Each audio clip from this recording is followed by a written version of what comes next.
கிறிஸ்து இயேசுவுக்குள் மிகவும் பிரியமாக அழைக்கப்பட்ட அன்புக்குரிய சகோதர சகோதரிகளே, சர்வ வல்லமை உள்ள யாவே தேவன் நம்முடைய வாழ்நாட்களிலே மேலும் ஒரு நாளை நமக்கு ஜீவனோடு தந்து மீண்டுமாக இந்த 2 நாள் மாநாட்டிலே கூட தமிழ்நாடு மற்றும் கர்நாடகா எல்லா பகுதியிலும் எங்கோ பிறந்து எங்கோ வளர்ந்து கிறிஸ்துவுடைய அன்பின் மித்தம் இங்கே கூட வர செய்திருக்கிறார். அதற்காக பிதாவாகிய தேவனுக்கு நம் ஆண்டவராகிய இயேசு கிறிஸ்துவின் மூலம் நன்றிகளையும் துதிகளும் ஏறெடுத்துக் கொள்ளலாம். அது மாத்திரமல்ல, வந்திருக்கக்கூடிய அனைத்து சகோதர சகோதரியும் எங்களுடைய ஐக்கியத்தின் சார்பாக எங்களுடைய அன்பின் வாழ்த்துக்களை நான் தெரிவித்துக் கொள்கிறேன். சகோதரர் சொன்னவனமாக இன்றைக்கு நாம் பார்க்கக்கூடிய பாடத்தின் தலைப்பு லோத் என்ற தலைப்பில் நம்ம பார்க்க போறோம். சரிங்களா? இந்த லோத் என்ற பாடம் பார்த்தீங்கன்னா நிறைய சகோதரர்கள் எடுத்திருப்பாங்க, பலவிதமான ஆங்கிளில் எடுத்திருப்பாங்க. இன்றைக்கு நாம் பார்க்கக்கூடிய பாடம் என்னன்னு பார்த்தீங்கன்னா, கடைசி காலத்தில் வாழ்ந்து கொண்டிருக்கிற திருச்சபை பிள்ளைகளுக்கு ஒரு எச்சரிக்கையான ஒரு பாடமாக இருக்க போகுது. அவருடைய வாழ்க்கையில் நடந்த சம்பவங்கள் நமக்கு எப்படி அது பொருந்தி வருது என்ற ஒரு விஷயத்தை நம்ம பார்க்கலாம். லோத்துக்கு ஏதாவது வேற பேர் இருக்கா, வேதம் ஏதாவது சொல்லுதா அப்படின்னு பார்த்தீங்கன்னா, நிறைய பேர் சொல்லுவாங்க லோத்து ஆரோனுடைய மகன் இல்லைங்களா, ஆபிரகாமினுடைய அண்ணன் மகன், இந்த மாதிரிலாம் சொல்லுவாங்க. ஆனால் அப்போஸ்தலனாகிய பேதுரு என்ன சொல்றாருன்னா, அவரை என்ன சொல்றாருன்னா நீதிமானாகிய லோத் அப்படின்னு சொல்றார். ஆனா வேதத்துல பாத்தீங்கன்னா பர்டிகுலரா இவர் தான் நீதிமான், இவர் தான் நீதிமான்னு எங்கேயுமே சொல்லப்படல இல்லைங்களா. ஆனா பேதுரு மாத்திரம் என்ன சொல்றாருன்னா நீதிமானாகிய லோத்துன்னு சொல்றாரு. சரிங்களா? ஆனா வேதம் என்ன சொல்லுது பாருங்க, ரோமர் 3ஆம் அதிகாரம் 10ஆம் வசனம். அந்தபடியே நீதிமான் ஒருவனாகிலும் இல்லை. பாத்தீங்களா? அந்தபடி நீதிமான் ஒருவனாகிலும் இல்லை. இன்னொரு வசனம் கூட வாசிக்கலாம், பிரசங்கி 7:20. பிரசங்கி 7ஆம் அதிகாரம் 20ஆம் வசனம். ஒரு பாவமும் செய்யாமல் நன்மையை செய்யத்தக்க நீதிமான் பூமியில் இல்லை. பாத்தீங்களா? ஒரு பாவமும் செய்யாமல் நன்மையே செய்யத்தக்க நீதிமான் பூமியிலேயே இல்லை அப்படின்றார். அப்போ எப்படி லோத்த மாத்திரம் நீதிமானாகிய லோத் அப்படின்னு வேதம் சொல்லுது அப்படின்னு பார்த்தீங்கன்னா, தேவன் ஒரு நீதிமானாக்கிறதுக்கு எப்படி செலக்ட் பண்றார் அப்படின்னு பார்த்தீங்கன்னா, அதுக்கு ஒரு வரமுறை வச்சிருக்காரு தேவன். எல்லாரையும் நீதிமான சொல்றது இல்லை, அவருக்கு கீழ்ப்படிந்து நடக்கக்கூடிய பிள்ளைகளை என்ன பண்றாருன்னா நீதிமான் அப்படின்னு கன்சல்ட் பண்றாரு. இது நம்ம அவுட் டு ஸ்டடி பைபிள்லேயே நம்ம பார்த்துருப்போம். இந்த வசனத்தை நிறைய வசனங்கள் பார்த்த வசனங்கள் தான். எப்படி ஒருத்தரை நீதிமான் அப்படின்ட்டு வேதம் சொல்றதுன்னு பார்த்தீங்கன்னா, ரோமர் 8ஆம் அதிகாரம் 30ஆம் வசனம் வாசிக்கலாம். எவர்களை முன்குறித்தாரோ அவர்களை அழைத்தும் இருக்கிறார், எவர்களை அழைத்தாரோ அவர்களை நீதிமான்கள் ஆக்கியும் இருக்கிறார், எவர்களை நீதிமான்கள் ஆக்கினாரோ அவர்களை மகிமைப்படுத்தியும். இது ஒரு ஸ்டேஜ் பை ஸ்டேஜா வரக்கூடிய ஒரு விஷயம். எவர்களை முன்குறித்தாரோ, அதாவது தேவன் பார்த்தீங்கன்னா ஒரே டைம்ல எல்லாரையுமே முன்குறிக்கிறது இல்லை. கிட்டத்தட்ட பார்த்தீங்கன்னா அவருடைய சபை 2000 வருஷமா நடந்துட்டு இருக்கு இல்லைங்களா. இப்போ யார் யாரெல்லாம் முன்குறிக்கிறாங்களோ அவங்கள தான் என்ன பண்றாருன்னா கூப்பிடுறாரு. எதுக்குன்னா அவருடைய தெய்வீக திட்டத்துல பங்கு பெறதுக்காக கூப்பிடுறாரு. அதுக்கு யார் உண்மையும் உத்தமமா கீழ்ப்படிஞ்சு வராங்களோ, அவருடைய திட்டத்துக்கு ஏற்றவாறு தங்கள் வாழ்க்கையை அமைச்சுக்கிறாங்களோ, அவங்கள என்ன பண்றாருன்னா நீதிமானாக்குறார் இல்லைங்களா. நீதிமான்னா என்ன அர்த்தங்க? அவருடைய சட்ட திட்டங்களுக்கு மரண பரிந்தியும் யார் கீழ்ப்படுகிறாங்களோ அவங்க தான் யாருங்க? நீதிமான் இல்லையா. நீதினாவே தேவனுடைய சட்ட திட்டம் தான் இல்லைங்களா. அவங்கள தான் என்ன பண்றாருன்னா நீதிமான் ஆக்குறார். இப்போ எல்லாருமே நீதிமான் இல்லை.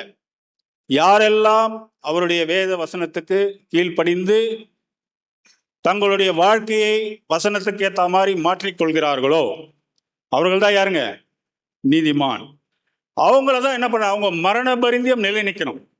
அவங்கள தான் என்ன பண்றாருன்னா மகிமைப்படுத்துறார் இல்லைங்களா? அவங்கள தான் மகிமைப்படுத்துறார். இந்த மாதிரி ஸ்டேஜ் தான் வேதத்தில் சொல்லப்பட்டிருக்கு. அந்த மாதிரி தான் தேவன் என்ன பண்றாருன்னா நீதிமான் ஆக்குறார் அப்படின்னு பார்க்குறோம். ஆபிரகாம் எடுத்துக்கோங்க. ஆபிரகாம் வந்து பார்த்தீங்கன்னா விசுவாசத்துக்கே தந்தை. அவரே வேதம் என்ன தெரியுமா சொல்லுது? வாசிங்க, ரோமர் 4:3. வேத வாக்கியம் என்ன சொல்லுகிறது? ஆபிரகாம் தேவனை விசுவாசித்தான், அது அவனுக்கு நீதியாக எண்ணப்பட்டது என்று சொல்லுகிறது. பாத்தீங்களா? ஆபிரகாமே வேதம் என்ன சொல்லுதுன்னா, வேத வாக்கியம் என்ன சொல்கிறது? ஆபிரகாம் தேவனை விசுவாசித்தான். அதாவது வேற எதையுமே எதிர்பார்க்கல. தேவன் சொன்ன கட்டளைக்கு அவர் முற்றிலுமாக கீழ்ப்படுகிறார், விசுவாசிக்கிறார். அது அவருக்கு நீதியாக எண்ணப்பட்டது இல்லைங்களா? இன்றைக்கும் தேவனுடைய சபை செலக்ஷன் நடந்துட்டு இருக்குன்னா காரணம் யார் தெரியுங்களா? ஆபிரகாமுக்கு கொடுத்த அந்த வாக்கு தத்தம் தான். அது யாருமே மறக்க முடியாது. இன்னைக்கும் வானத்து நட்சத்திரம் என்ற ஒரு விஷயம் போயிட்டு இருக்கு அப்படின்னு பார்க்கிறோம். அதிலே எபிரேயர் 11:8 வாசிங்க. விசுவாசத்தினாலே ஆபிரகாம் தான் சுதந்திரமாக பெறப்போகிற இடத்திற்கு போகும்படி அழைக்கப்பட்ட போது கீழ்ப்படிந்து தான் போகும் இடம் இன்னதென்று அறியாமல் புறப்பட்டு போனார். விசுவாசத்தினாலே ஆபிரகாம் சுதந்திரமாக பெறப்போகிற இடத்திற்கு போகும்படி அழைக்கப்பட்ட போது, எங்க ஏது என்னன்னு கேட்கவே இல்லை. அழைக்கப்பட்ட போது அவர் என்ன பண்ணாராம்? கீழ்ப்படிந்து தான் போகும் இடம் இன்னதென்று அறியாமல் புறப்பட்டு போனான் இல்லைங்களா? நம்ம சண்டே சர்வீஸ்க்கு வரத்துக்கே என்ன பண்றோம்? ரொம்ப கஷ்டப்படுறோம். 1008 சாக்கு போக்கு சொல்றோம். கன்வென்ஷன்னா அதுக்கு மேல சொல்றோம் இல்லைங்களா? ஆனா ஆபிரகாம் பாருங்க, அவருக்கு குழந்தையே இல்லை, 75 வயசுல கூப்பிடுறாரு. யாராவது போய் 25 வருஷம் வெயிட் பண்ணுவாங்களா? நம்மலாம் ஒரு நாள் பார்ப்போம், 2 நாள் பார்ப்போம், திரும்பி என்ன பண்ணிடுவோம்? வந்துடுவோம். 25 வருடங்கள் தேவன் சொன்ன அந்த ஒரு வார்த்தைக்காக போறாருன்னா எவ்வளோ பெரிய விசுவாசம் இருக்கும் பாருங்க தேவன் மேல இல்லைங்களா? அதனால்தான் விசுவாச மார்க்கத்தார் எவர்களோ அவர்கள்லாம் ஆபிரகாமுடைய பிள்ளைகள் அப்படின்ட்டு வேதம் சொல்லு. சரிங்களா? இப்ப பாத்தீங்கன்னா நீதிமானாகிய லோத் அப்படின்னு, இவர் எப்படி வேதம் நீதிமானாகிய லோத் அப்படின்னு சொல்லப்பட்டிருக்கு அப்படின்னு பாத்தீங்கன்னா வாசிக்கலாம். 2 பேதுரு 2:7. அக்கிரமக்காரருக்குள் வாசமாய் இருக்கையில் அவர்களுடைய காம விகார நடக்கையால் வருத்தப்பட்டு. பாத்தீங்களா? அக்கிரமக்காரருக்குள் வாசமா இருக்கையில். அக்கிரமம் எங்க நடக்கு? சோதோம் குமரா பட்டணத்துல நடக்குது. அங்க வந்து இவர் வாசமா இருக்கையில் அவர்களுடைய காம விகார நடக்கையினால் வருத்தப்படுறார். அங்க என்ன பண்றாரு? அக்கிரமம் நடக்கிற இடத்துல இருக்கிறாரு. ஆனா அவங்களுடைய அக்கிரமத்தெல்லாம் பார்த்து என்ன பண்றாருன்னா இவர் மனசுல என்ன பண்ணாருன்னா வருத்தப்படுறாரு. வருத்தப்பட்டா போதுமா? உடனே என்ன பண்ணும்? வெளியே வரணும்ல. ஆனா இவர் என்ன பண்றாருன்னா வருத்தப்படுறார். நம்ம கூட இருக்கிறோம், நிறைய சபைகள்ல வந்து சில விஷயங்கள்லாம் நடக்கும், தேவனுக்கு விரோதமான காரியங்கள்லாம் நடக்கும். ஆனா என்ன பண்ணுவோம்? வருத்தப்பட்டு இருப்போம் இல்லைங்களா? அந்த மாதிரி தான் இவரும் என்ன பண்றாருன்னா அந்த சோதோம் குமரா பட்டணத்துல இருக்கும்போதே ரொம்ப வருத்தப்படுறாரு. அதுல 8 வாசிங்க.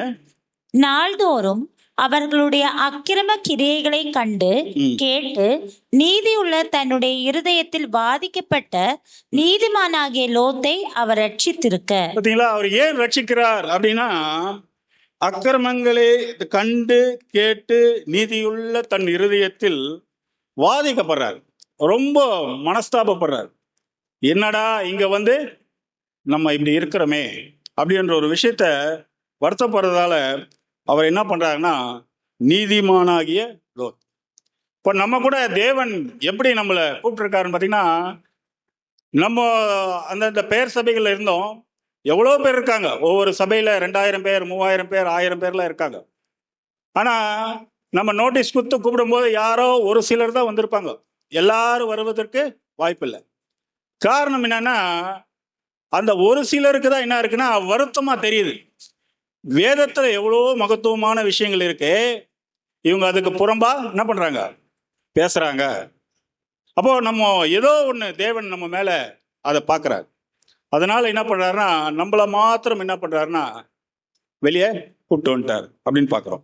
சரிங்களா?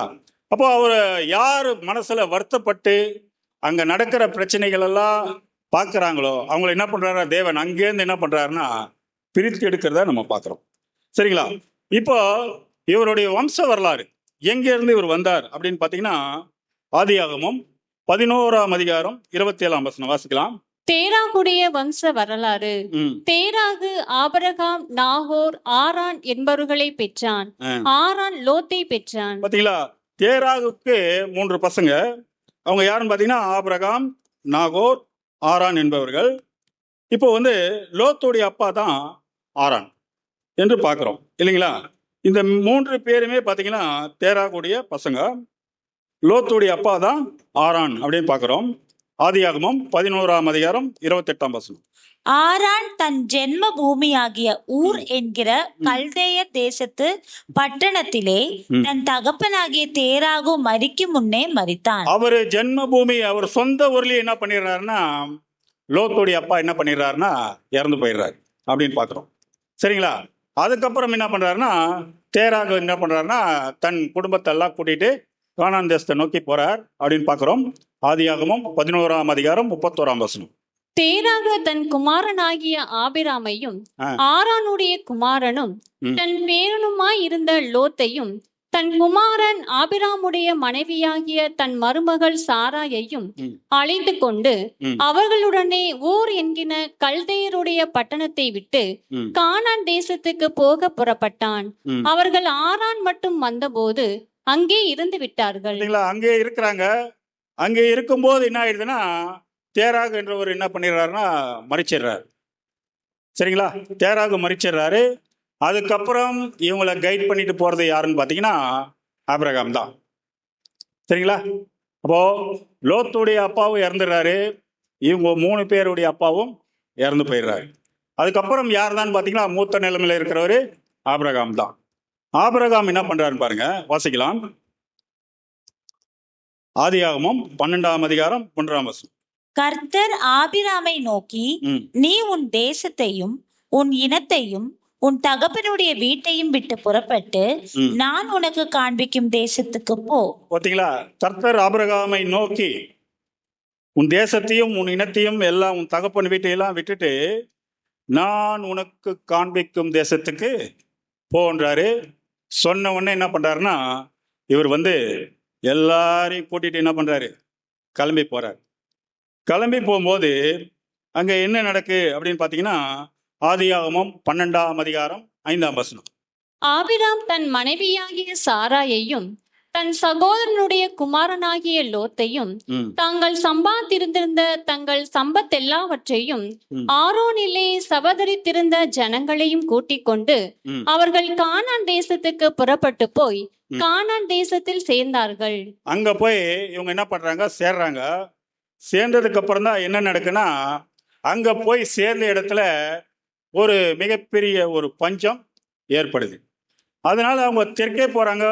தெற்கே போகும்போது அங்க ஒரு பஞ்சம் என்ன இருக்குன்னா, கொடிதாக பஞ்சம் ரொம்ப மோசமான ஒரு நிலைமையில இருக்கு. அதனால என்ன பண்றாங்க, அவங்க அங்கே இருந்து எகிப்துக்கு போறாங்க. எகிப்துக்கு போகும்போது இவர் மனசுல ஒண்ணு தோணுது. யாருக்கு? ஆபிரகாமுக்கு. தன் மனைவி சாரால் என்ன பண்றாங்கன்னா, ரொம்ப அழகா இருக்காங்கன்ட்டு சொல்லிட்டு என்ன பண்ணுவாங்க, அவருக்கு மனைவி கிட்ட சொல்லுவாரு, நீ பார்வைக்கு ரொம்ப அழகா இருக்க, அதனால நீ என்ன பண்ணு, என்னுடைய சகோதரின்னு சொல்லு அப்படின்னு சொல்றாரு. ஏன்னா நீ எனக்கு சகோதரின்னு சொல்லிட்டா என்னை இது பண்ண மாட்டாங்க. மனைவின்னு சொன்னா என்ன பண்ணுவாங்கன்னா, என்னை கொன்னுடுவாங்க. அதனால உன்னால நான் பிழைக்கும்படிக்கு நீ என்ன பண்ணுன்னா, என்னை என்னுடைய சகோதரி அப்படின்னு சொல்லுன்னுவாங்க. அதே மாதிரி இவங்க போவாங்க. போன உடனே அங்கே உள்ள எகிப்தில் உள்ள ஜனங்கள்லாம் பார்வைக்கு இந்த அம்மா அழகா இருக்கிறதால என்ன பண்ணுவாங்க, அந்த பார்வோன் மன்னன் கிட்ட கூட்டிகிட்டு போயிடுவாங்க. அப்போ இந்த அம்மாவுக்கு என்ன வயசா இருக்கும்? ஆபிரகாமுக்கே வயசு என்ன ஆச்சுங்க, அவர் கூப்பிட்டு சொல்லும்போது 75 வயசு. அப்போ சாராளுக்கு என்ன வயசு இருக்கும்? 50 65. சரி, ஒரு 65ல ஒரு ஸ்ரீ அவ்வளோ அழகா இருக்காங்கன்னா பார்த்துக்கோங்க சகோதரிகளே, எப்படி எந்த அளவுக்கு அவங்க சந்தோஷமா அந்த காலத்துல வாழ்ந்திருப்பாங்க அப்படின்னு பார்க்குறோம். சரிங்களா? அப்போ வந்து பார்வைக்கு அழகா இருக்கணும்னு பார்வோன் மன்னன் கிட்ட கூப்பிட்டு போறாங்க. அதனால சகோதரின்னு சொன்ன உடனே அவங்களுக்கு என்ன பண்றாங்கன்னா நிறைய சொத்துக்கள் என்ன பண்றாங்க, ஆடு மாடுகள் எல்லாமே நிறைய கொடுக்குறாங்க. கொடுத்த உடனே இந்த அம்மாவை வந்து இது பண்ணிக்கலான்ட்டு நினைக்கிறாங்க அந்த இது. அதுக்கப்புறம் அந்த நைட்டு வந்து தேவன் அவங்கள என்ன பண்றாரு, கனவுல வந்து வாதையில ரொம்ப வாட்டுறாரு. வாட்டினதுக்கு அப்புறம் அவருக்கு உண்மை தெரியுது, ஆபிரகாமுடைய மனைவி தான் இது. ஏன் இந்த மாதிரி நீ பொய் சொன்ன? முதல்ல என்ன பண்ணு, இங்கேருந்து கூட்டிட்டு கிளம்பிடுறாங்க. ஏன்னா அந்த அளவுக்கு தேவன் இவங்களை என்ன பண்றாருன்னா வாதையில வாட்டுறாரு. இப்போ ஆபிரகாம் பொய் சொன்னாரா? சகோதரின் பொய் சொன்னாரா? மனைவி தானே,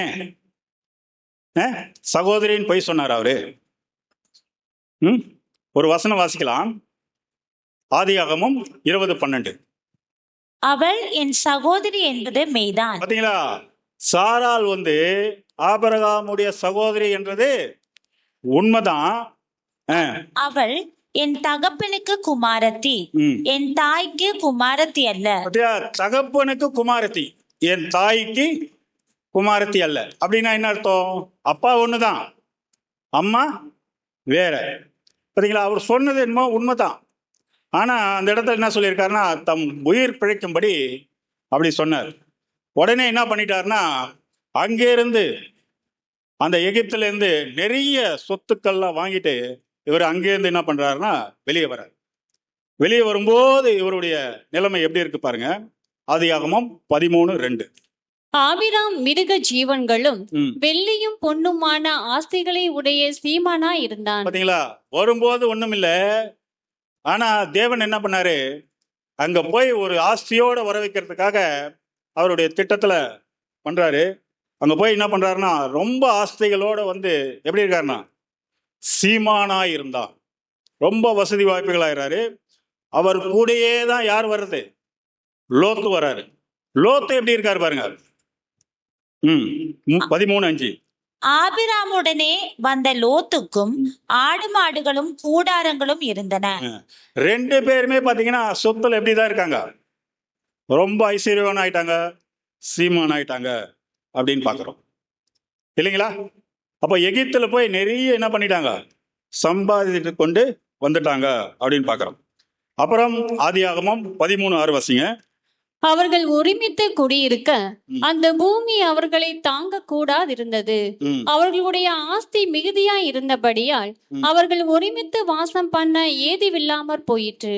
ஒருமித்து வாசம் பண்றதுக்கு என்ன ஆயிடுச்சான், பூமி அவர்களால் தாங்கக்கூடாது இருந்தது. அந்த அளவுக்கு ஆடு மாடுகள் சொத்து எல்லாம் என்ன ஆகி போச்சுங்க, இவங்க 2 பேருக்கு பெருகிடுச்சு. அது வரைக்கும் இப்படிதான் இருந்தாங்க, ஒன்னா இருந்தாங்க, சந்தோஷமா வந்தாங்க. சொத்து வந்தவொடனே என்ன ஆகி போச்சு, பிரச்சனை இங்கதான் ஆரம்பிக்குது இல்லைங்களா? வாசிங்க 13:7. ஆபிராமுடைய மந்தை மேய்ப்பருக்கும் லோத்துடைய மந்தை மேய்ப்பருக்கும் வாக்குவாதம் உண்டாயிற்று. அக்காலத்திலே கானானியரும் பெரிசியரும் அத்தேசத்தில் குடியிருந்தார்கள். அங்கதான் பிரச்சனையே ஆரம்பிக்குது. ஆடு மாடுகள் அதிகமா இருந்ததால இவங்களால என்ன ஆகி போச்சுன்னா ஒன்னா இருக்க முடியல. ஆபிரகாமுடைய மந்தை மேய்ப்பர்களுக்கும் லோத்துடைய மந்தை மேய்ப்பர்களுக்கு தான் பிரச்சனை.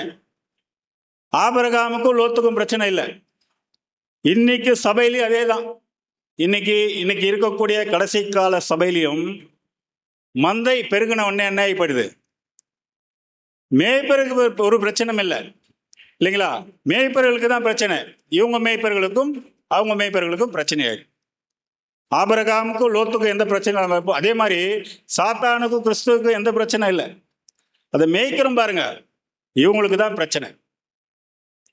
ஏன் பிரச்சனை ஆயிடுச்சு? மந்தைகள் அதிகமாகி போச்சு.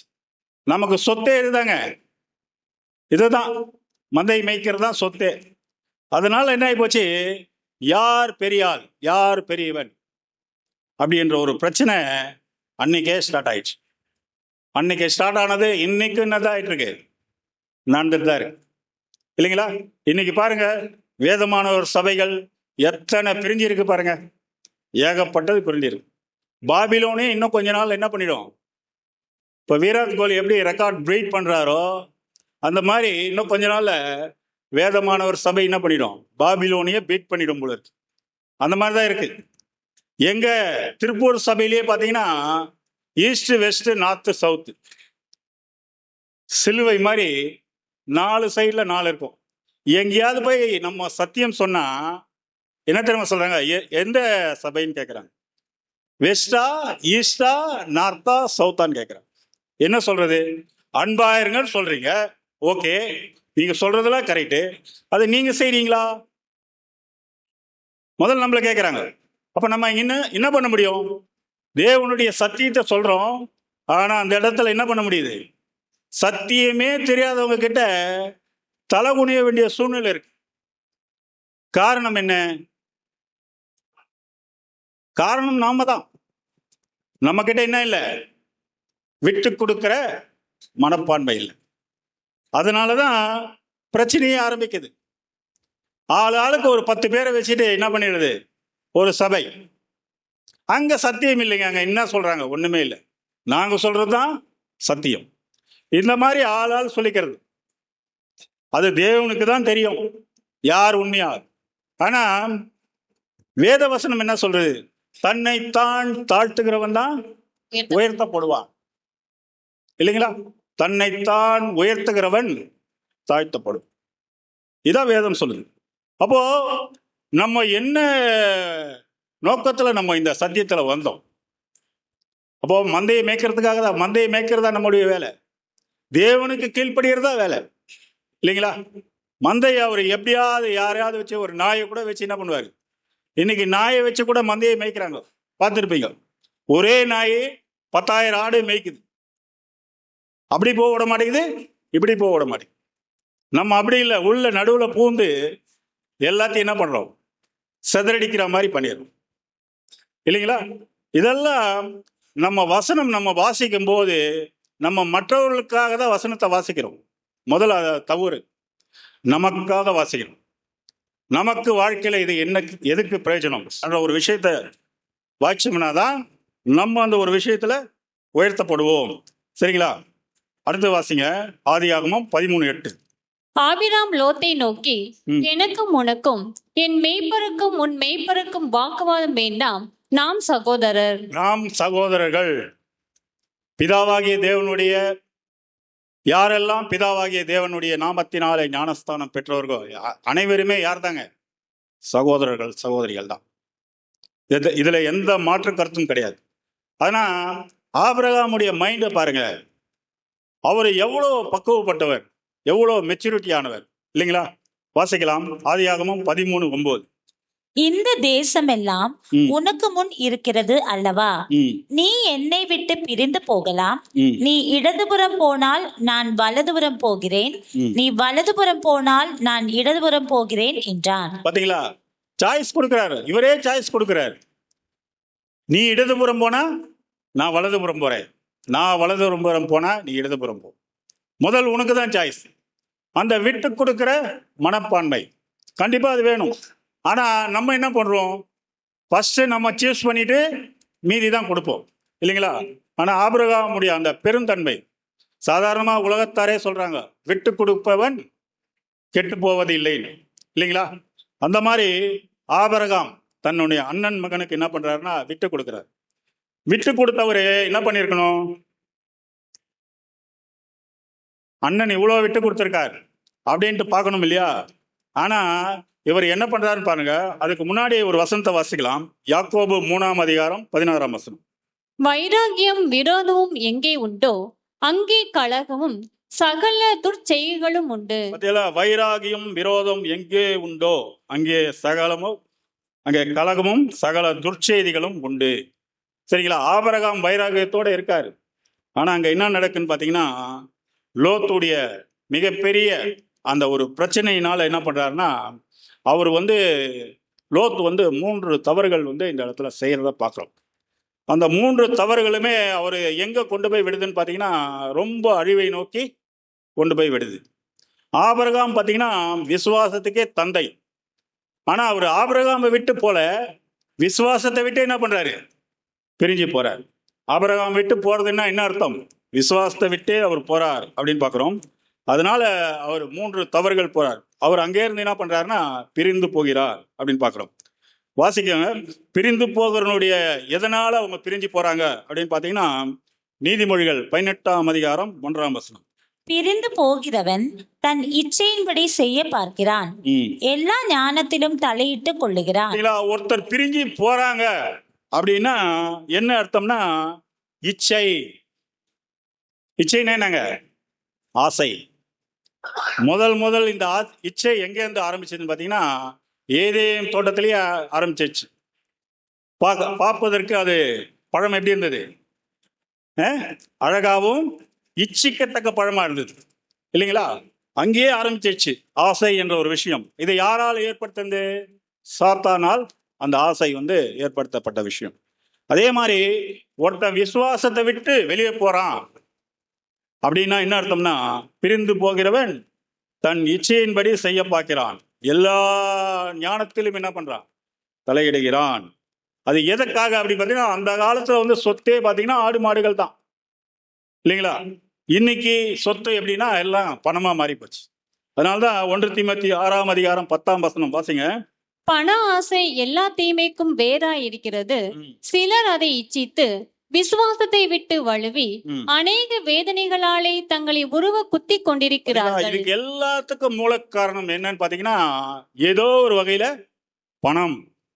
பண ஆசை எல்லா தீமைக்கும் என்ன இருக்கு? வேறா இருக்குது. அன்னைக்கு அவர் எப்படி ஆடு மாடுகள் மிகுதியா இருந்ததாலோ அந்த மேய்ப்பர்களுக்கும் இந்த மேய்ப்பர்களுக்கும் பிரச்சனையாச்சோ அதே மாதிரிதான் இன்னைக்கு பண ஆசை எல்லா தீமைக்கும் வேறா இருக்கிறது. அதான் எபிரேயர்ல பவுல் கூட என்ன சொல்றாரு பாருங்க, 13ஆம் அதிகாரம் 5ஆம் வசனம். நீங்கள் பண ஆசை இல்லாதவர்களாய் நடந்து உங்களுக்கு இருக்கிறவைகள் போதும் என்று எண்ணுங்கள். நான் உன்னை விட்டு விலகுவதும் இல்லை, உன்னை கைவிடுவதும் இல்லை என்று அவர் யோசுவா கிட்டே சொல்லியிருப்பார்.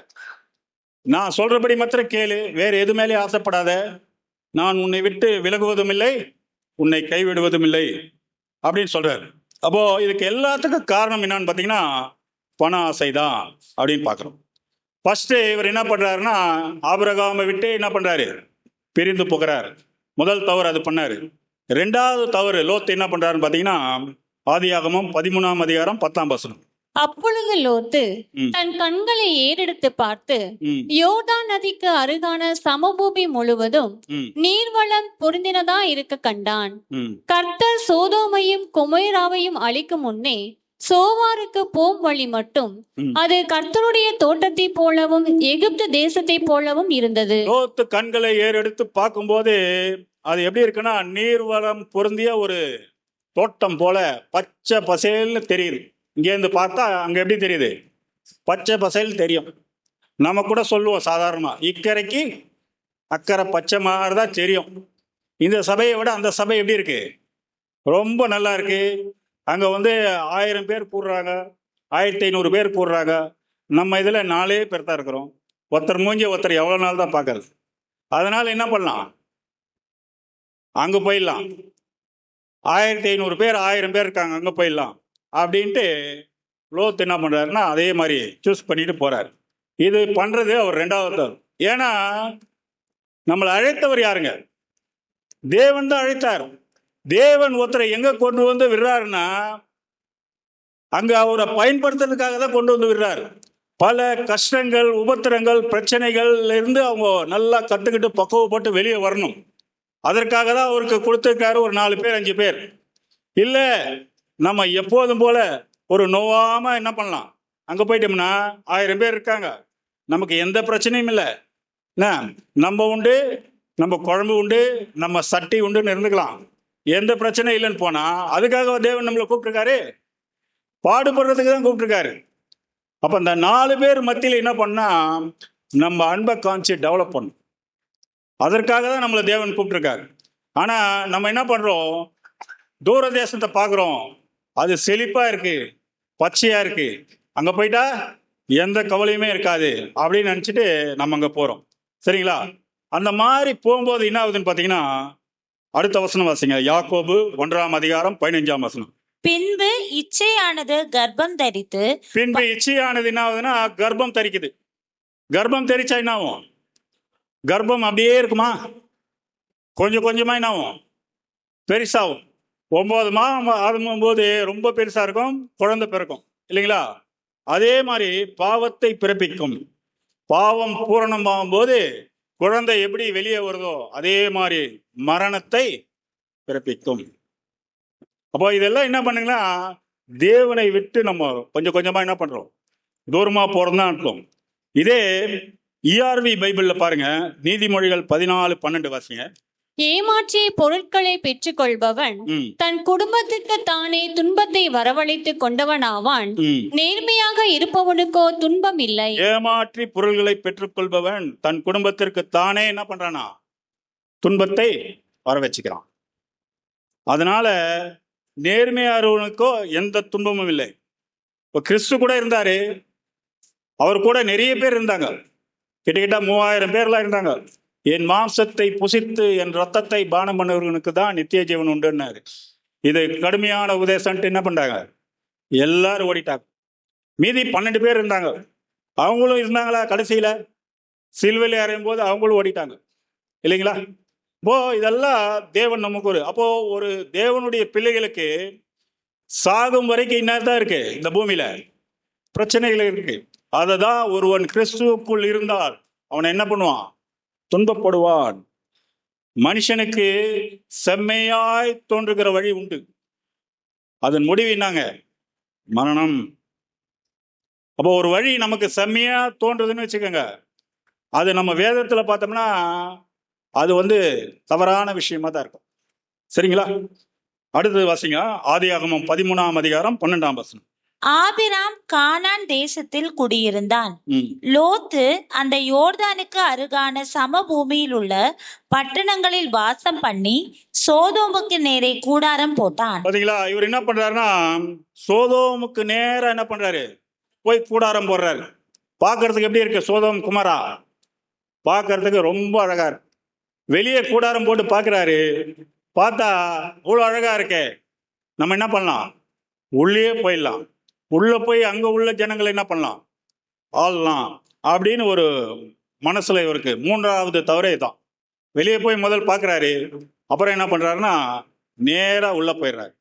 உள்ள போனவொடனே என்ன ஆகுதுன்னு பாருங்க. 1 யோவான் 2ஆம் அதிகாரம் 16ஆம் வசனம். ஏனெனில் மாம்சத்தின் இச்சையும் கண்களின் இச்சையும் ஜீவனத்தின் பெருமையும் ஆகிய உலகத்தில் உள்ளவைகள் எல்லாம் பிதாவினால் உண்டானவைகள் அல்ல, அவைகள் உலகத்தினால் உண்டானவைகள். மாம்சத்தின் நிச்சயாயிருது, ஜீவனத்தின் பெருமையாயிருது. இதெல்லாம் உலகத்தில் உண்டானவைகள், பிதாவால் உண்டானவைகள் அல்ல அப்படின்னு பார்க்கலாம். உடனே இவருக்கு இச்சை கர்ப்பம் தெரிச்சு என்ன ஆயிடுதுன்னா சோதோம் குமராக்குள்ளேயே போயிடுறாரு. போயிட்டு அங்க உள்ள ஜனங்களை ஆளலாம் அப்படின்னு நினைச்சிட்டு போறாரு. போற இடத்துல என்ன ஆகுதுன்னு பாருங்க. ஆதியாகமம் 14ஆம் அதிகாரம் 12ஆம் வசனம். ஆபிராமின் சகோதரனுடைய குமாரனாகிய லோத்து சோதோமிலே குடியிருந்தபடியால் அவனையும் அவன் பொருள்களையும் கொண்டு போய்விட்டார்கள். பாத்தீங்களா? அவர் போய் அங்க போய் குடியிருந்தவொடனே இவருடைய சொத்து பத்தெல்லாம் என்ன ஆயிடுச்சு? எல்லாம் போயிடுச்சு. இதுக்கு எல்லாத்துக்கும் காரணம் என்ன?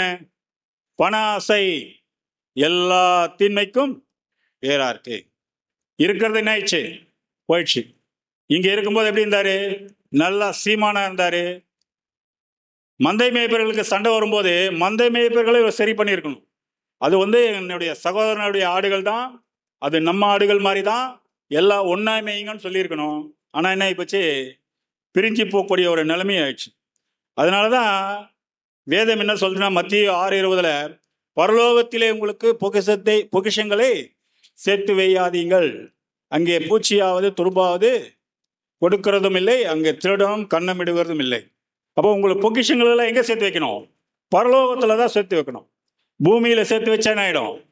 கொள்ளையிட்டு போயிடுவாங்க. இவர் என்ன பண்ணாருன்னா இங்கேயே நிறைய சேர்த்து வைக்க பார்த்தாரு, எல்லாம் என்ன பண்ணிட்டாங்க? கொண்டு போயிட்டாங்க அப்படின்னு பார்க்குறோம். சரிங்களா? அப்புறம் வந்து இவருடைய எண்ணம் என்னன்னா, அந்த சோதோம் குமரா பட்டணத்தை போய் பிடிச்சு அதை ஆளலாம் என்ற ஒரு எண்ணம் இவருக்குள்ள வருது. வாசிங்க நீதிமொழிகள் 16:32. பலவானை பார்க்கிலும் ம், நீடிய சாந்தமுள்ளவன் உத்தமன். ம். பட்டணத்தை பிடிக்கிறவனை பார்க்கிலும் தன் மனதை அடக்குகிறவன் உத்தமன். பாத்தீங்களா? பலவானை பார்க்கிலும் யார்தான் சாந்தமுள்ளவன்? பலவானை பார்க்கிலும் நீடிய சாந்தம் உள்ளவன் தான் உத்தமன். பட்டணத்தை பிடிப்பதை பார்க்கிலும் தன் மனதை அடக்குகிறவன் தான் உத்தமன் அப்படின்னு சொல்லப்பட்டிருக்கு. சரிங்களா? அப்ப இவர் பட்டணத்தை போய் பிடிக்க பார்க்கிறாரு, எல்லாமே இவர்கிட்ட இருந்ததெல்லாம் போயிடுது. அதுக்கப்புறம் என்ன நடக்கு அப்படின்னு பாத்தீங்கன்னா, அங்கேருந்து ஒரு எபிரேயன் தப்பித்து வந்து ஆபிரகாம் கிட்ட வந்து சொல்றாரு. ஆபிரகாம் வந்து தன் அண்ணனுடைய மகனுக்கு இந்த மாதிரி ஆயிப்போச்சுன்ட்டு அவர் ஒரு 318 பேரை கூட்டு போய் அவங்க மேல சண்டை போட்டு அவர் சொத்துக்களை எல்லாம் என்ன பண்றாரு, மீட்டு கொண்டு வந்து லோத்து கிட்ட ஒப்படைக்கிறார். அந்த மாதிரி இருக்கும்போது தான் 2 பேதுரு 2ஆம் அதிகாரம் 7ஆம் வசனம் சொல்லப்படுறது. வாசிங்க. அக்கிரமக்காரருக்குள் வாசமாய் இருக்கையில் அவர்களுடைய காமவிகார நடுக்கையால் வருத்தப்பட்டு. பாத்தீங்களா? அக்கிரமக்காரருக்குள்ளே வாசமா. ஏன்னா இவர் போறாரு, எல்லாமே இவர்கிட்ட இருந்து பிடிங்கிறாங்க. அக்கிரமக்காரருக்குள்ளே வாசமா இருக்கையில் அவருடைய அக்கிரமத்தை கண்டு இவர் என்ன பண்றாருன்னா வருத்தப்படுறார். வருத்தப்பட்டு நாள்தோறும் அவருடைய அக்கிரமங்களை கண்டு கேட்டு நீதியுள்ள தன்னுடைய இருதயத்திலே வாதிக்கப்பட்ட நீதிமானாகிய லோத்தை என்ன பண்றாருன்னா அவர் ரட்சிக்கிறார் அப்படின்னு பார்க்கிறோம். அதுக்கப்புறம் என்ன நடக்கு அப்படின்னு பாத்தீங்கன்னா, ஆதியாகமம் 19:1 வாசிங்க. அந்த 2 தூதரும் சாயங்காலத்திலே சோதோமுக்கு வந்தார்கள். லோத்து சோதோமின் வாசலிலே உட்கார்ந்திருந்தான். அவர்களை கண்டு லோத்து எழுந்து எதிர்கொண்டு தரைமட்டும் குனிந்து. பாத்தீங்களா? அந்த 2 தூதர்கள் வந்து அங்க போறாங்க, அந்த பட்டணத்தையே அழிக்கிறதுக்கு போறாங்க. அதுக்கு முன்னாடி லோத்தை ரட்சிக்கிறதுக்காக போறாங்க. உடனே இவர் என்ன பண்றாரு, அந்த 2 தூதர்களையும் நைட் இருக்க சொல்றாரு, வருந்தி கேட்டுக்கொள்றாரு. வருந்தி கேட்டுக்கொண்டு அவர்களுக்கு ஒரு விருந்து பண்றாரு. விருந்து பண்றதுக்குள்ள அடுத்த நாள் காலையில் என்ன ஆயிடுச்சுன்னா, இந்த விஷயம் அந்த சோதோம் குமரா ஜனங்களுக்கு கேள்விப்பட்ட உடனே உங்க வீட்டுக்கு வந்தது யாரு அப்படின்லாம் சொல்றாங்க. முதல்ல அந்த தூதர்களை வெளியே வர சொல்றாங்க. இவர் என்ன பண்றாரு, வெளியே வந்து கதவை சாத்திடுறாரு. இந்த மாதிரி அக்கிரமம் செய்யாதீங்க தயவு செய்து. எனக்கு 2 குமாரத்திகள் இருக்காங்க, அவங்கள கொண்டு வந்து விட விடுறேன், நீங்க என்ன வேணா பண்ணிக்கங்க, ஆனா அவங்க வந்தவங்களை என்ன பண்ணிடாதீங்க, ஒன்றும் பண்ணாதீங்க அப்படின்னு சொல்றாரு. உடனே அவங்க என்ன பண்றாங்கன்னா லோத்தை உள்ள இழுத்து கதவை சாத்திட்டு அந்த இடத்துல என்ன பண்றாங்கன்னா ஒரு குருட்டாட்டம் உண்டு பண்றாங்க. குருட்டாட்டம் உண்டு பண்ண உடனே அவங்களுக்கு எந்த வீடு எதுனே தெரியல. ஏன்னா இவங்களை வந்து கொல்றதுக்காக பாக்குறாங்க. குருட்டாட்டம் உண்டு பண்ண உடனே எந்த வீடுனே தெரியல. அவங்களுக்குள்ளேயே என்ன ஆயிடுறாங்கன்னா அடிச்சுக்கிற ஒரு நிலைமை ஆயிடுது. உடனே இந்த 2 தூதர்கள் என்ன சொல்றாங்க, நீங்க துரிதமா கிளம்பி என்ன பண்ணுங்க, நான் சொல்ற மலைக்கு ஓடிடுங்க அப்படின்றாங்க. அப்போ கூட லோத்து என்ன சொல்றாரு, அந்த மலை வந்து ரொம்ப தூரமா இருக்கு, என்னால் அங்க போக முடியாது, கண்ணுக்கு பக்கத்துல ஒரு சின்ன ஒரு பட்டணம் இருக்கு, நான் அங்க போயிடுறேன் அப்படின்னு சொல்றாரு. உடனே லோத்து என்ன பண்றாருன்னா அங்க போயிடுறாரு. அது எங்க போறாரு பாருங்க, ஆதியாகமம் 19:23. லோத்து சோவாருக்குள் வரும்போது பூமியின் மேல் சூரியன் உதித்தது. பாத்தீங்களா? அவர் வந்து சேரும்போது என்ன ஆகுதுன்னா கரெக்டா என்ன ஆயிடுது, விடிஞ்சே போயிடுது. சரிங்களா? விடிஞ்சு போயிடுது. அப்போ இந்த லோத்து வந்து யாருக்கு அடையாளமா இருக்கார் அப்படின்னு பாத்தீங்கன்னா, ஒரு திரள் கூட்டத்துக்கு இவர் அடையாளமா இருக்கார். முதல்ல ஆபிரகாமோட தான் வந்தார். நாமளும் அதே மாதிரிதான். நம்ம அழைக்கும் போது நீங்க திரள் கூட்டம், நீங்க சபையார்னு அழைக்கிறாரா தேவன்? அழைக்கிறது இல்லை. எல்லாருக்கும் ஒரே வாய்ப்பா தான் அழைக்கிறார். அவனுக்கு கிரியத்தக்க பலன் தான் கிடைக்குது இல்லைங்களா? அப்ப லோத்து வந்து ஆபிரகாம் விட்டே பிரிஞ்சு போறார். பிரிஞ்சு போறதால இவர் மிகப்பெரிய பிரச்சனைகள் எல்லாம் மாட்டிக்கிறார். திரள் கூட்டத்தார் என்ன ஆகிட போறாங்க, மிகப்பெரிய பிரச்சனையில மாட்டிட்டு தான் என்ன பண்ண போறாங்க, வெளியே வர போறாங்க அப்படின்னு பாக்குறோம். சரிங்களா? அப்போ இதைதான் வந்து நம்ம வந்து ஆண்டவராக இயேசு கிறிஸ்துவுடைய 3 ஸ்டேஜ் பார்த்துருக்கிறோம். பருஷியா, எபிபனியா, அப்போகாலிபிஸ் என்ற ஒரு 3 ஸ்டேஜ் நம்ம பார்க்குறோம் இல்லைங்களா? பருஷியா என்பது பார்த்தீங்கன்னா யாருக்கு தெரியாமல் வந்த வேலை. அது நம்ம ஆண்டவராக இயேசு கிறிஸ்துவுடைய 2ஆம் வருகை இல்லைங்களா? இது யாருக்கு தெரியும் பார்த்தீங்கன்னா மேக்சிமம் யாருக்குமே தெரியாது அவர் வந்திருக்கும் போது. அது 1874 அவருடைய திருச்சபை பிள்ளைகளுக்கு மாத்திரம் தெரியக்கூடிய ஒரு விஷயம். அப்புறம் எபிப்பனியா, அது எப்போ இருக்குன்னு பார்த்தீங்கன்னா இன்னைக்கு இருக்கக்கூடிய நிலைமை இல்லைங்களா. இருள்லேருந்து கொஞ்சம் என்ன ஆயிட்டோம், இன்னும் விடியல, அதுக்கு முன்னாடி ஸ்டேஜில் இருக்கும். இப்போ எல்லா திருச்சபை பிள்ளைகளுக்கும் அது ஒரு தெரியக்கூடிய விஷயமா இருக்கு.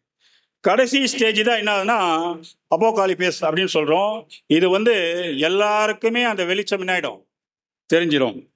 அப்போ சூரியன் உதிக்கும் போது என்ன ஆயிடுறாருன்னா லோத் என்ன பண்றாரு, அங்கேருந்து வெளியே வந்துடுறாரு இல்லைங்களா. அந்த ஒரு ஸ்டேஜில் தான் அவர் வெளியே வரார் அப்படின்னு பார்க்குறோம். சரிங்களா. அடுத்தது பார்த்தீங்கன்னா என்ன நடக்கு அப்படின்னு பார்த்தீங்கன்னா, எரேமியா நம்ம படித்து பார்த்தோம்னா 18ஆம் அதிகாரத்தில் பார்த்தீங்கன்னா இந்த திரள் கூட்டத்தாரை பற்றி நிறைய சொல்லப்பட்டிருக்கு.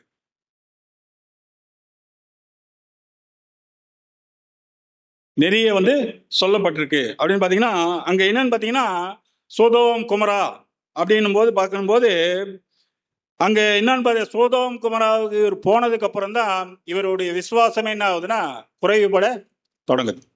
லோத்துடைய விசுவாசமே என்ன ஆகுது, ஏன்னா அங்கே ஒரு ஆளுகை பண்ணலாம், அங்கே நிறைய பார்க்கறதுக்கு நல்லா அழகாக இருக்கு, இந்த மாதிரி எல்லாம் அவருடைய மைண்டு போனதால் தான் இவருடைய விசுவாசமே அங்கே குறைபட தொடங்குது. அங்கே உள்ள ஞானிகள் கர்த்தருடைய சொற்களை என்ன பண்ணுறாங்க, வெறுக்கிறாங்க அப்படியெல்லாம் சொல்லப்பட்டிருக்கு இல்லைங்களா. இப்போ பாபிலோனில் உள்ள சபைகள் பார்த்தீங்கன்னா தேவனுடைய சத்தியத்தை என்ன பண்ணுறாங்க, வெறுக்க தான் செய்கிறாங்க. நம்ம சத்தியம் சொல்லி பாருங்க, அங்கே கேட்க மாட்டாங்க. அவங்க சொல்கிறது தான் நம்ம கேட்குற மாதிரியே இருக்குமே தவிர, அவங்க காரணம் பார்த்தீங்கன்னா அவங்க அந்த பண ஆசை தான். மற்றவர்களை ஆளக்கூடியவங்க, ஆடுகளை பிடிச்சி வைக்கிறது, இந்த ஒரு விஷயம்தான் இருக்கு. அது அங்கே தான் மாத்திரம் இல்லை, நம்ம நினைக்கிறோம் பெயர் சபைகள் தான் பாபிலோன் அப்படின்னு நினைக்கிறோம். அது மாத்திரம் இல்லைங்க, இங்கேயும் என்ன இருக்குன்னா மிகப்பெரிய ஒரு பாபிலோன் அமைப்பே இருக்கு இல்லைங்களா. தேவனுடைய வசனத்துக்கு விரோதமாக போனாவே நம்மளும் யார் தாங்க, பாபிலோன் தான். அது ஒரு 3ஆம் பாபிலோன் மாதிரி தான் சரிங்களா. இங்கேயும் இருக்காங்க. சபையிலேயே பார்த்தீங்கன்னா 3 வகுப்பார் இருக்காங்க நம்ம சொல்றோம். சபையும் இங்கே தான் இருக்கு, திரள் கூட்டத்தாரும் இங்கே தான் இருக்கு, 2ஆம் மரணத்துக்கு போகக்கூடியவங்களும் இங்கே தான் இருக்காங்க இல்லைங்களா. அப்போ நம்ம எப்படி மற்றவங்கள சொல்ல முடியும்? வேதமே யாருக்கு எழுதப்பட்டிருக்கு, நமக்கு தான் எழுதப்பட்டிருக்கு, நமக்கு தானே எழுதப்பட்டிருக்கு. அவங்களுக்கு வேதத்தில் உள்ள ரகசியம்லாம் தெரியுமா? தெரியாது. ஆனால் நம்ம சொல்கிறோம், அவங்கள குறை சொல்கிறோம். ஆனால் நம்ம ஒழுங்காக இருக்கோமா அப்படின்னு பார்த்தீங்கன்னா கண்டிப்பாக இல்லை சரிங்களா.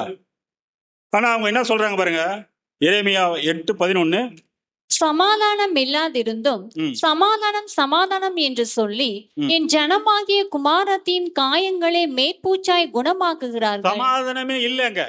சமாதானம்னா என்னங்க? தேவனுடைய சத்தியத்துல தான் சமாதானம் இருக்கு. நம்ம ஆண்டவராக இயேசு கிறிஸ்து என்ன சொன்னாரு, உலகம் தரா மாதிரி நான் உங்களுக்கு கொடுக்கறதில்ல, என்னுடைய சமாதானத்தையே உங்களுக்கு வைத்து போகிறேன் அப்படின்னு சொல்லியிருக்காரு.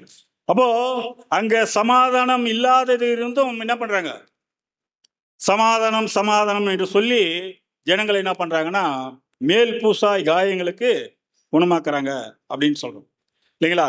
அவங்களுடைய நிலைமை என்ன ஆகுதுன்னா விடிஞ்சதுக்கு அப்புறம் என்ன ஆக போகுதுன்னா, அறுப்பு காலம் சென்றது, கோடை காலம் முடிந்தது, நாமோ ரட்சிக்கப்படவில்லை. அந்த திரள் கூட்ட வகுப்பார் என்ன ஆக போறாங்கன்னா கடைசியில் சபை செலெக்ஷன் முடியக்கூடிய தருவாயில இவங்க இதை தான் சொல்ல போறாங்க அப்படின்னு பார்க்குறோம் சரிங்களா. இன்னொரு வசனம் கூட வாசிக்கலாம், எரேமியா 5:14. ஆகையால் சேனைகளின் தேவனாகிய கர்த்தர் சொல்லுகிறது என்னவென்றால், நீங்கள் இந்த வார்த்தையை சொன்னபடியினால் இதோ நான் உன் வாயிலிட்ட என் வார்த்தைகளை அக்கினியும் இந்த ஜனத்தை விறகும் ஆக்குவேன், அது இவர்களை பட்சிக்கும். வார்த்தைகளை அக்னியும் இந்த ஜனங்களை என்ன பண்ணுவேன், விறகாக்குவேன், அது இவர்களை பட்சிக்கும் சரிங்களா. அவருடைய வார்த்தையை என்ன பண்ணுன்னா, நம்ம ஆண்டவராக இயேசு கிறிஸ்து என்ன சொல்றாருன்னா, நான் உங்களை யாரையுமே நியாயம் தீர்க்கிறது இல்லை, என்னுடைய வசனமே கடைசி நாளில் உங்களை நியாயம் தீர்த்துரும் அப்படின்னு சொல்றாரு. அப்போ இந்த இடத்துல பார்த்தீங்கன்னா 3 பேருக்கு இந்த பாடம் சொல்லப்பட்டிருக்கு.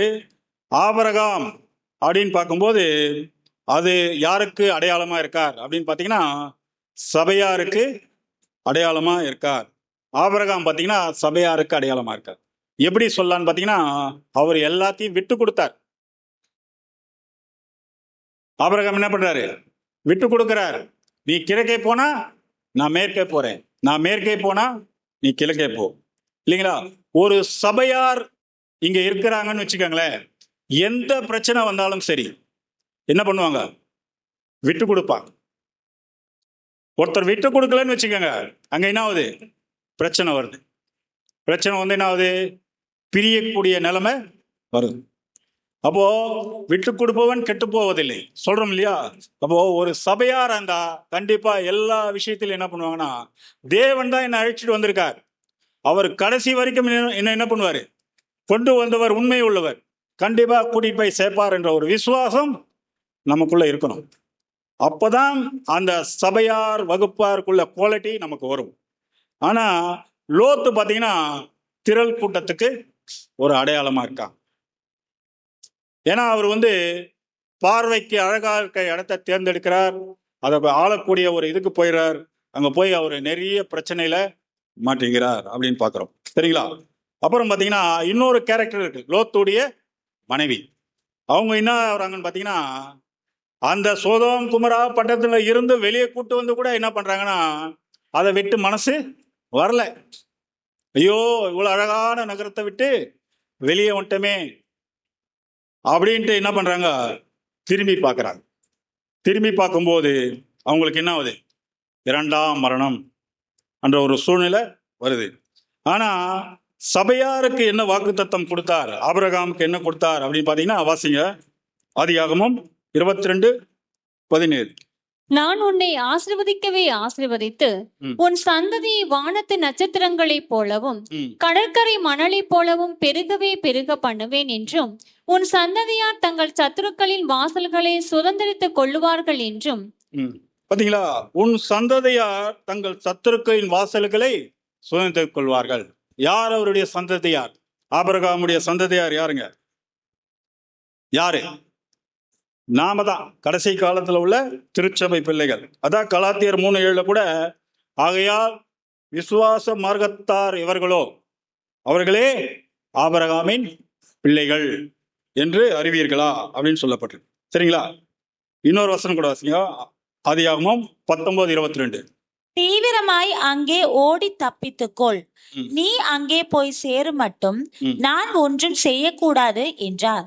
ஆகையால் அந்த ஊர் சோவார் என்னப்பட்டது. இது வந்து லோத்துக்கு சொல்லப்பட்ட வசனம். ஆதியாகமம் 19:22. தீவிரமா அங்கே ஓடி தப்பித்துக்கொள், நீ அங்கே போய் சேரும் மட்டும் நான் ஒன்றும் செய்யக்கூடாது என்றார். ஆகையால் அந்த ஊர் என்ன பண்ணது? சோவார் என்று பேரு. அது என்ன இடம் பார்த்தீங்கன்னா, சோவாருக்கு கிழக்கே உள்ள ஒரு இடம், யோர்தானுக்கு கிழக்கே உள்ள ஒரு இடம். அதுக்கு பேர் தான் சோவார் என்று சொல்லப்பட்டிருக்கு. சரிங்களா? 19:23 வாசி. லோத்து சோவாருக்குள் வரும்போது பூமியின் மேல் சூரியன் உதித்தது. பாத்தீங்களா? பூமியின் மேல் சூரியன் உதித்தது. தீங்கு நாள் வருவதற்கு முன்பு நீதிமான் எடுத்துக்கொள்ளப்படுறான். சபை முதல்ல போயிருது. அதுக்கப்புறம் என்ன ஆகுதுன்னா, திரள் கூட்டத்தார் ஒரு அழிவுக்குள்ள போய் மாட்டிட்டு வெளியே வராங்க. அந்த மாதிரி வெளியே வரும்போது எல்லாருக்கும் தெரியக்கூடிய ஒரு விஷயமா அந்த இடத்துல சூரியனே என்ன ஆயிடுது? தேவனுடைய பிரசனம் வெளியே வந்துடும் அப்படின்னு பாக்குறோம்.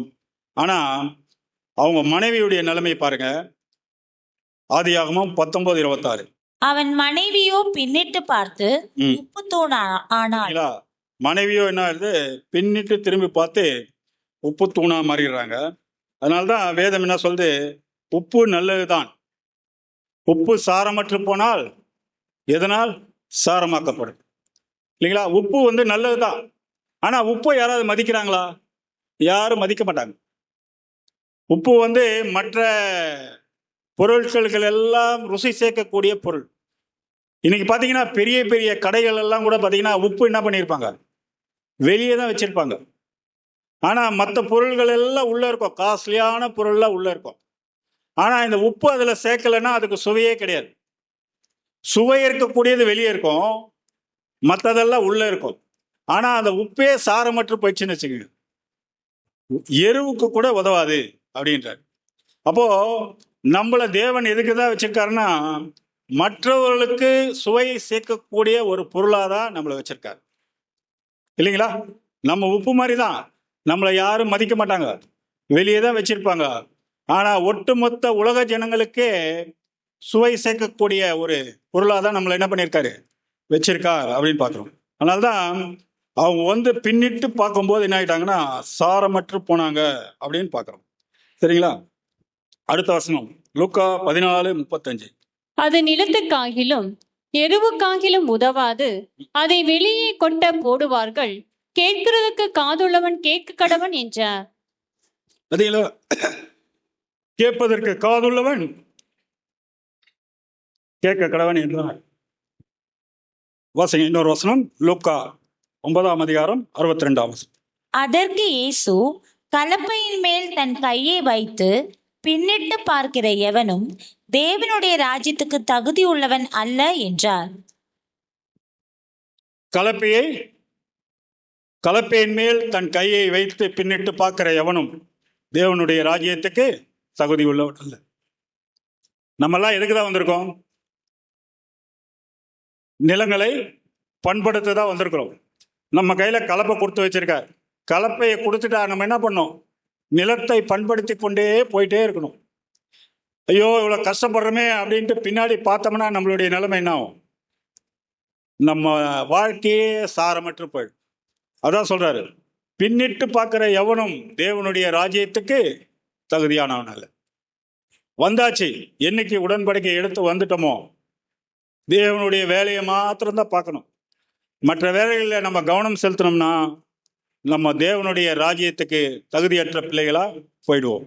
அதனாலதான் சொல்றது, எவர்களை முன் குறித்தாரோ அவர்களை அழைத்திருக்கிறார், எவர்களை அழித்தாரோ அவர்களை நீதிமானாக்கிறார், எவர்களை நீதிமானாக்குறாரோ அவங்களதான் என்ன பண்றாரு?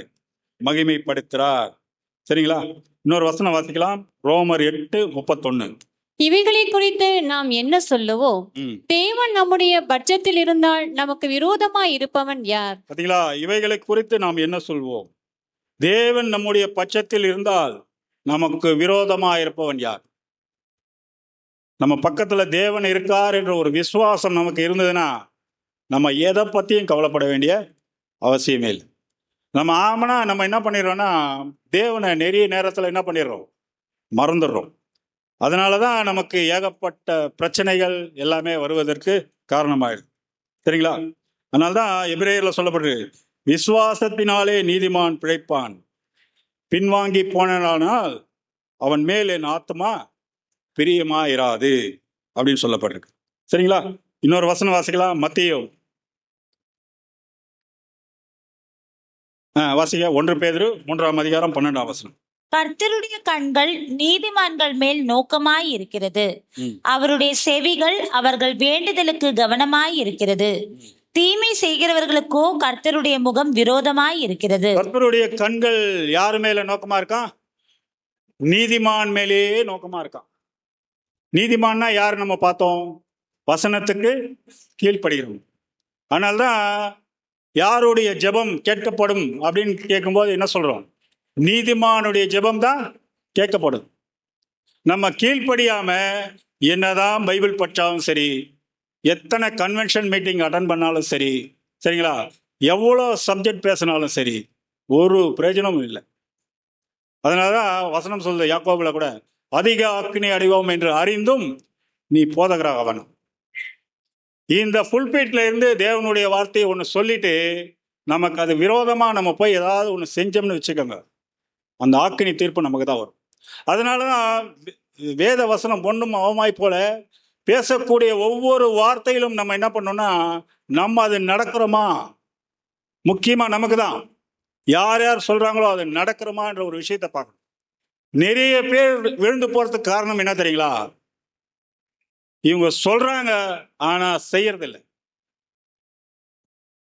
அதனாலதான் வேதம் சொல்லுது, சொல்றத நீங்க செய்யுங்க ஆனா அவங்க செய்கையின்படி செய்யாதீங்க அப்படின்னு சொல்லப்படுது. சரிங்களா? இன்னொரு வசனம் வாசிக்கலாம், மத்தேயு 24:37-38. நோவாவின் காலத்தில் எப்படி நடந்ததோ அப்படியே மனுஷகுமாரன் வரும் காலத்திலும் நடக்கும். எப்படி எனில், ஜலப்பிரளயத்துக்கு முன்னான காலத்திலே நோவா பேழைக்குள் பிரவேசிக்கும் நாள் வரைக்கும் ஜனங்கள் புசித்தும் குடித்தும் பெண் கொண்டும் பெண் கொடுத்தும் இருந்தார்கள். அப்பயே அப்படிதான் இருந்தாங்க. ஜனங்கள் எப்படி இருந்தாங்க? நோவா பேழைக்குள் பிரவேசிக்கும் வரைக்கும் ஜனங்கள் எப்படி இருந்தாங்க?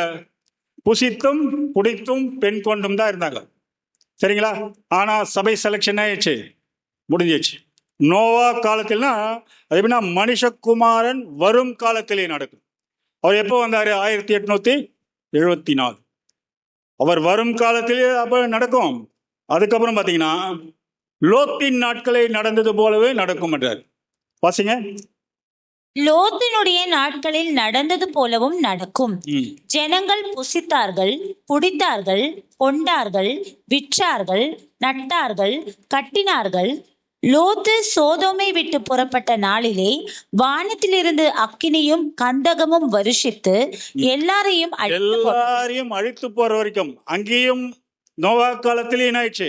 நோவா மாத்திரம்தான், அவரும் அவர் குடும்பம் மாத்திரம் தான் காக்கப்பட்டது. அப்பயும் என்ன பண்ணாருன்னா எல்லா ஜனங்களும் அப்படிதான் இருந்தாங்க. அதே மாதிரிதான் லோத்தின் நாட்கள் நடந்தது போல நடக்கும். இது பாத்தீங்கன்னா லோத்தின் நாட்களில் நடந்தது போல நடக்கும். அவங்க எப்படி இருந்தாங்களோ அதே மாதிரிதான் புசித்தார்கள், குடித்தார்கள், பெண் கொண்டார்கள், எல்லாம் கட்டினார்கள், நட்டு எல்லாமே மாம்சத்தின் இச்சை தான். அதே மாதிரிதான் நடக்கும். ஆனா எல்லாரையும் அப்ப என்ன ஆயிப்போச்சு? அழித்து போட்டது. ஆனா இங்க சொல்லப்பட்டது பாத்தீங்கன்னா மனுஷகுமாரன் வெளிப்படும் நாட்களிலே அப்படி நடக்கும். வரும் நாட்களிலே ஒண்ணு நடந்த மாதிரி வெளிப்படும் நாட்களிலே அதே மாதிரிதான் நடக்கும். அப்போ 1984 வந்து சபை செலக்ஷன் ஆரம்பிச்சது. இன்னைக்கு பாத்தீங்கன்னா அவர் வெளிப்படும் நாட்கள்ல தான் நம்ம இருக்கோம், இல்லைங்களா? இப்பயும் எப்படிதான் இருக்கும்? எல்லாரும் அதே மாதிரிதான் இருக்காங்க. அப்போ இதெல்லாம் நமக்கு எதுக்குன்னா ஒரு பாடமா தான் வச்சிருக்கு. இப்போ தேவனுடைய பிள்ளைகள் நம்மளை எப்படி தேவனுக்கு ஜீவ பலியா ஒப்பு கொடுத்துருக்கோம். இனிமே எங்களுக்கு வாழ்க்கையில ஒண்ணுமே வேணாம், இல்லைங்களா? அப்படிதானே உடன்படிக்கை பண்ணியிருக்கோம். இனிமே எங்களுடைய வாழ்க்கை எல்லாமே உங்களுக்காகவும் குமாரனுக்காக தான் வாழ போறோம். அப்படிதான் உடன்படிக்கை பண்ணியிருக்கோம். அதை மீறி நம்ம எது செய்தாலும் சரி நமக்கு பிரச்சனைகள் வரதா செய்யும். சரிங்களா? வாசிங்க கடைசியா ஒரு வசனம், மல்கியா 3:2. ஆனாலும் அவர் வரும் நாளை சகிப்பவன் யார்? அவர் வெளிப்படுகையில் நிலை நிற்பவன் யார்? அவர் வரும் நாளை சகிப்பவன் யார்? அவர் வெளிப்படுகையில் நிலை நிற்பவன் யார்? நிலைச்சு நிற்கணும். மரண பரிந்தியம் நிலை நிற்பவன் தான் ரட்சிக்கப்படுவான். நிலை நிற்பவன் யார்? அவர் புறமிடுகளுடைய அக்னியை போலவும் வண்ணாருடைய சவுக்காரை போலவும் இருப்பார். அப்போ ஒவ்வொரு தேவனுடைய பிள்ளைகளுக்கும் இந்த பூமியில பிரச்சனைகள் இருக்கு. சத்தியத்துல வந்த பிள்ளைகளுக்கு அநேக பிரச்சனைகள் இருக்கும். ஏன்னா உண்மையா வாழும்போது அதிக பிரச்சனைகள் நமக்கு வரும். அப்போ அதனால நம்ம பயந்துட்டு வெளியே போனோம்னா தேவன் என்ன பண்ணிடுவாரு? கண்டிப்பா அழிச்சிடுவார். ஆனா இது எல்லாருக்குமே நடக்கும். ஒவ்வொருத்தராதான் கூப்பிட்டு என்ன பண்ணிட்டு இருக்காரு? அவருடைய அன்பை சொல்லிட்டு இருக்காரு. அந்த அன்புல தான் யாருமே என்ன பண்றது இல்ல, நிக்க முடியறது இல்ல அப்படின்னு பாக்குறோம். சரிங்களா? அப்போ லோத்துடைய பாடமே எப்படி இருக்குன்னா, ஃபர்ஸ்ட் விசுவாசத்தோட தான் வராரு, ஆபிரகாமோட தான் வராரு, எல்லா சொத்துக்கள் எல்லாம் கொடுத்து பார்க்குறாரு. அது அவருக்கு ஒரு பரீட்சை. ஆனா என்ன பண்றாரு? சொத்து ஆடு மாடுகள்லாம் கிடைச்சவனே பிரிந்து போகக்கூடிய ஒரு நிலைமை. அப்புறம் அவர் மைண்ட் என்ன ஆகுது? கராப்ட் ஆயிடுது. கராப்ட் ஆகி சோதோம் குமராவே ஆளலாம் அப்படின்ற ஒரு நிலைமை போயிடுறாரு. எல்லாமே போயிடுது அவர்கிட்ட இருந்து. கடைசியில அவருடைய ஆசை அதிகமாகி மரணமே ஒரு சூழ்நிலை ஆயிடுது. இருந்தாலும் அவர் அந்த தேசத்துக்குள்ள இருந்து வாதிக்கப்படுறதால, கவலைப்படுறதால அவர் என்ன பண்றாரு? நீதிமானா கன்சல்ட் பண்ணி கொண்டு போய் வர்றாரு. நமக்கும் அந்த வருத்தம் இருக்கணும். என்ன பிரச்சனை நடந்தாலும் நமக்கு என்ன இருக்கணும்? அந்த வருத்தம் தேவனிடத்துல தான் தெரிவிக்கணும். ஆனா நம்ம என்ன பண்றோம்? ஒவ்வொருத்தரையா போன் பண்ணி சொல்லிட்டு இருக்கிறோம். பிரதர் உங்களுக்கு ஒரு விஷயம் தெரியுமா அப்படின்ட்டு ஆரம்பிப்போம். எல்லாத்தையும் சொல்றோம். ஆனா நம்ம வருத்தத்தெல்லாம் யார்கிட்ட தெரிவிக்கணும்? தேவன் கிட்ட தான் தெரிவிக்கணும். சரிங்களா? அப்படி தெரிவிச்சாதான் தேவன் நம்மளை என்ன பண்றாரு? ஒரு நீதிமானா கன்சல்ட் பண்றார் அப்படின்னு பாக்குறோம். பொறுமையோடு கேட்டவங்களை அனைவரும் தேவன் தாமே கிருபை செய்வார்கள்.